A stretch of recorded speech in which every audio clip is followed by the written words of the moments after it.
Hello friend, SK free education में आप लोगों का बहुत बहुत स्वागत है। आज मैं लेकर आया हूं आप लोगों के लिए एक बेहतरीन सा वीडियो।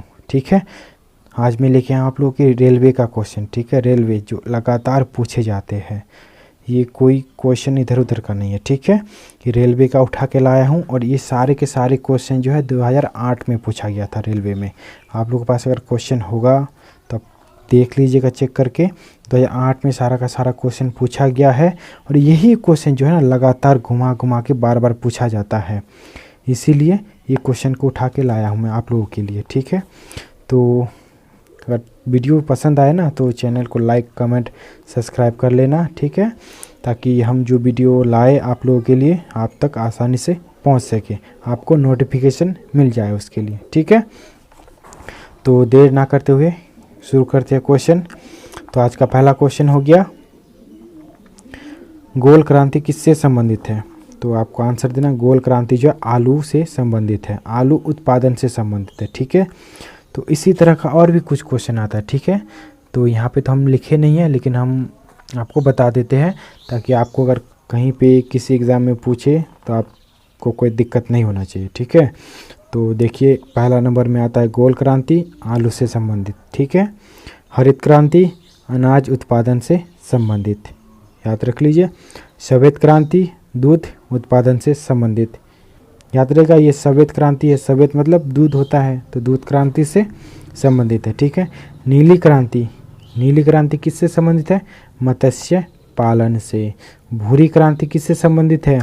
उर्वरक उत्पादन से, यानी कि खाद, जो किसानों के लिए खाद होता है खेतों के लिए, उससे उत्पादन से संबंधित है। ठीक है, पीली क्रांति किससे कहते हैं या फिर पीली क्रांति किससे संबंधित है? पीली क्रांति संबंधित है तिलहन उत्पादन से। उसके बाद आ जाता है लाल क्रांति, लाल क्रांति किससे संबंधित है? लाल क्या होता है? टमाटर, टमाटर से संबंधित है। ठीक है, बादामी क्रांति, बादामी क्रांति किससे संबंधित है? बादामी क्रांति संबंधित है मसाला उत्पादन से। ठीक है, तो इतना याद रखिएगा। तो इतना में से एक ना एक क्वेश्चन तो पूछना ही है। ठीक है, किसी भी एग्जाम में रेलवे का। तो चलते हैं दूसरा क्वेश्चन में। दूसरा क्वेश्चन है कि भारत में वैट सर्वप्रथम किस राज्य में लगाया गया था? भारत में वैट यानी कि टैक्स है ना, किस में लगाया गया था? तो आप लोग याद रखना हरियाणा। ठीक है, आप लोग को बता दो कि भारत में वैट कब लागू हुआ था? 1 अप्रैल 2005 को लागू हुआ था। ठीक है, इसलिए आप मार्च क्लोजिंग आप लोगों को याद होगा। ठीक है, कि मार्च क्लोजिंग क्यों होता है? हर बिजनेस का, कोई भी बड़ा दुकानदार हो, बिजनेस हो, मार्च में उसका पूरा हिसाब किताब होता है, क्योंकि 1 अप्रैल से नया हिसाब किताब चालू होता है। ठीक है, तो शुरुआत कब हुआ था? 1 अप्रैल 2005 से शुरुआत था वैट इंडिया में। कहाँ से? हरियाणा से शुरुआत था। ठीक है, पॉजिट्रॉन की खोज किसने की? तो पॉजिट्रॉन की खोज किसने की? आप लोगों को बताना है कि पॉजिट्रॉन का खोज किसने की। अब आंसर हो जाए इसका एंडरसन। ठीक है, एंडरसन। और ये भी बता दूं, आप लोगों को पूछ सकता है कि खोज कब किया था? 1932 में खोज किया था। ठीक है, इससे रिलेटेड और भी कुछ क्वेश्चन मैं आप लोगों को बताता हूँ जो कि पूछा जाता है। ठीक है, तो इलेक्ट्रॉन का खोज किसने किया था? J Thomson. कब किया था? 1897। देखिए मैं एक क्वेश्चन के पीछे जो क्वेश्चन होता है उसको भी बता देता हूँ। ठीक है, ताकि आप लोगों को किसी तरह का क्वेश्चन पूछे, घुमा के पूछे, आप लोग से छूटना नहीं चाहिए क्वेश्चन। ठीक है, और प्रोटॉन, प्रोटॉन का खोज किसने किया था? रदरफोर्ड ने। कब किया था? 1900 में। ठीक है, इलेक्ट्रॉन हो गया, प्रोटॉन हो गया, बचा क्या? न्यूट्रॉन। न्यूट्रॉन का खोज किसने किया था? चैडविक ने। जेम्स चैडविक नाम है उसका, उसको चैडविक ही ज़्यादा बोला जाता है। ठीक है, इसका खोज कब किया था? 1932 में। ठीक है, बढ़ते अगला क्वेश्चन की तरफ। अगला क्वेश्चन क्या है? ब्रोमीन किस प्रकार का धातु है? ठीक है, ब्रोमीन एक धातु, धातु तो नहीं है वो। ठीक है, एक अधातु है। ठीक है, वो भी कैसा? तरल। तरल मतलब समझते, हल्का सा गीला टाइप का, गीला टाइप का वो धातु है, इसीलिए उसको तरल अधातु बोला जाता है। ठीक है, और एल्केन का सूत्र। तो अगला क्वेश्चन है हम लोग का, एल्केन का सामान्य सूत्र बताइए। ठीक है, एल्केन का सामान्य सूत्र क्या होता है? तो एल्केन सिर्फ इसमें एक ही तो दिया है। ठीक है, और इसका 3 समूह होता है, जो कि एक रासायनिक शास्त्र का ये क्वेश्चन है, केमिस्ट्री का, साइंस से क्वेश्चन है ये। इसका 3 ग्रुप होता है, एल्केन, एल्किन, एल्काइन। तो मैं आप लोगों को तीनों का बता देता हूँ, आपको इसका भी आंसर याद हो जाएगा, साथ साथ और 2 ठो का भी आंसर याद हो जाएगा, ठीक है। ये पहला है एल्केन, जिसमें सिंगल बॉन्ड होता है, एकल बंधन, ठीक है। तो इसका सूत्र होता है CnH2n+2। दूसरा होता है एल्कीन, जिसका सामान्य सूत्र होता है CnH2n बस, ठीक है, जिसका सूत्र क्या होता है CnH2n, और इसमें डबल बॉन्ड होता है, ठीक है। और तीसरा होता है एल्काइन, जिसमें ट्रिपल बॉन्ड होता है, त्रिबंधन, और इसका सूत्र हो जाता है CnH2n-2। बहुत ही आसान है तीनों में, पहले में +2, दूसरा में कुछ नहीं, तीसरा में -2, है ना। तो बढ़ते अगला क्वेश्चन की तरफ। अगला क्वेश्चन है, भौतिक अनुसंधान का प्रयोगशाला कहाँ स्थित है या फिर कहाँ पर है, ठीक है। आप लोग को याद रखना है, अहमदाबाद में है, ठीक है। अंबेडकर का समाधि स्थल कहाँ है? डॉक्टर भीमराव अंबेडकर का समाधि जो बना हुआ है कहाँ पर बना हुआ है? मैं बता दूं, चित्रा भूमि में, ठीक है।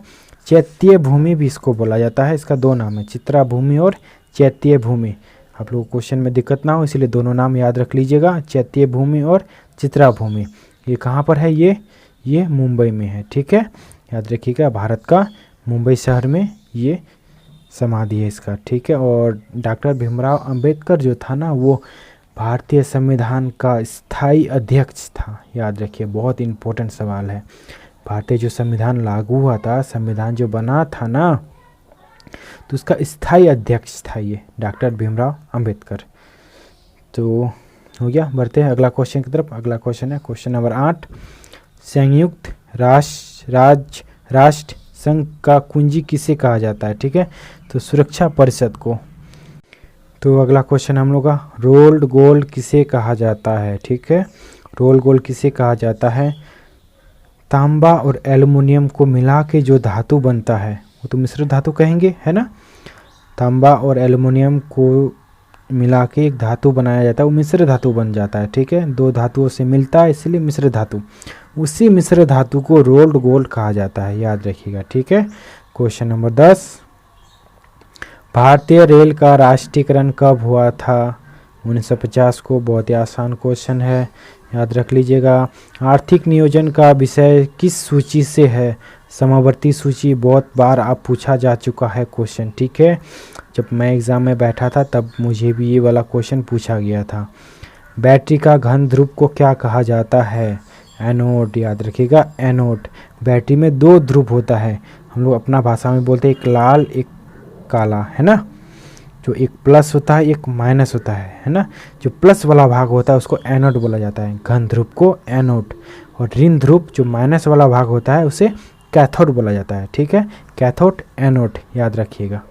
तो अगला क्वेश्चन हम लोग का 13, फेरिक ऑक्साइड में लोहे की संयोजकता कितना होता है? संयोजकता आपने 10 क्लास या 9 क्लास में पढ़े होंगे रासायनिक शास्त्र में, ठीक है।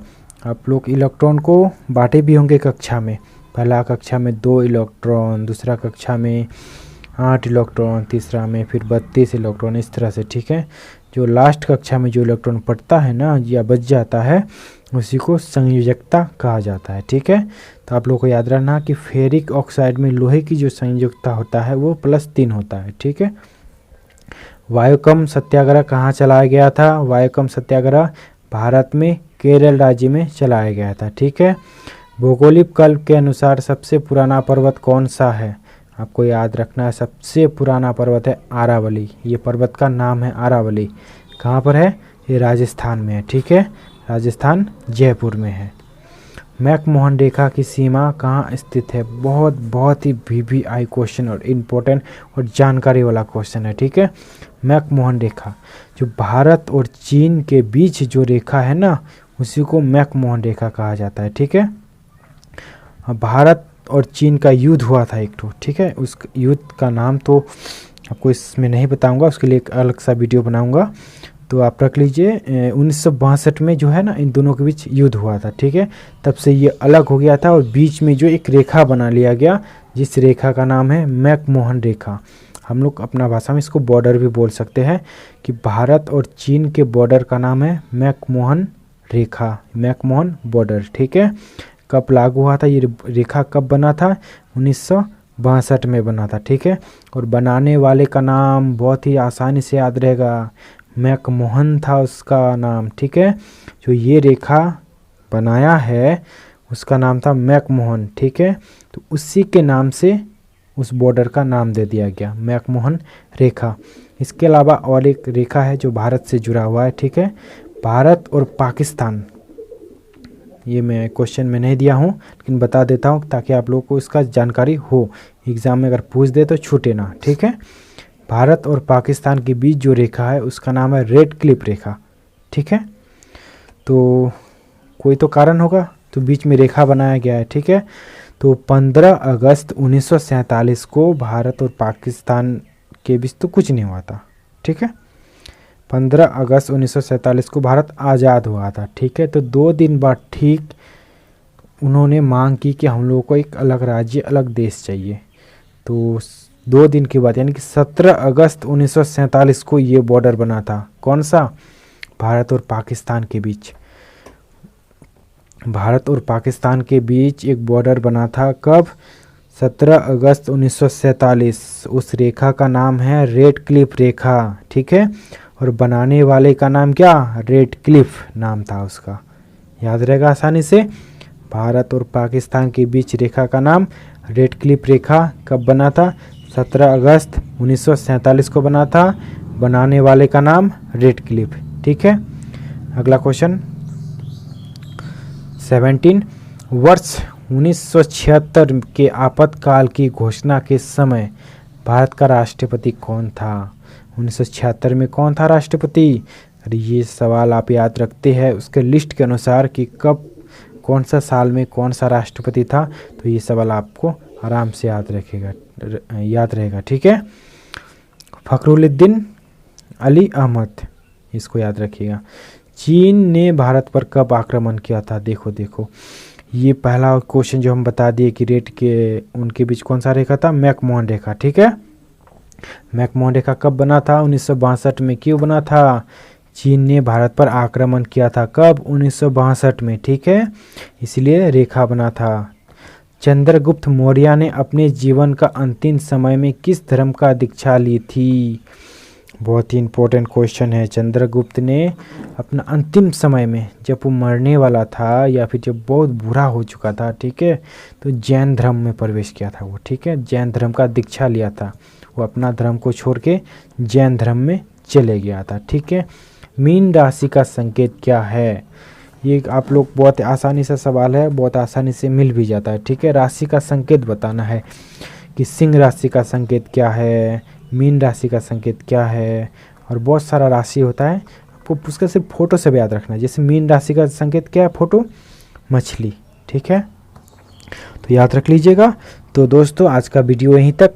मैं हर दिन 20-20 क्वेश्चन लाता रहूँगा, SSC, bank, railway, Bihar police, army से जुड़ा हुआ। ठीक है, अगर आप लोग को नोट्स चाहिए तो कमेंट करें, आपको 1 दिन में नोट्स मिल जाएगा। ठीक है,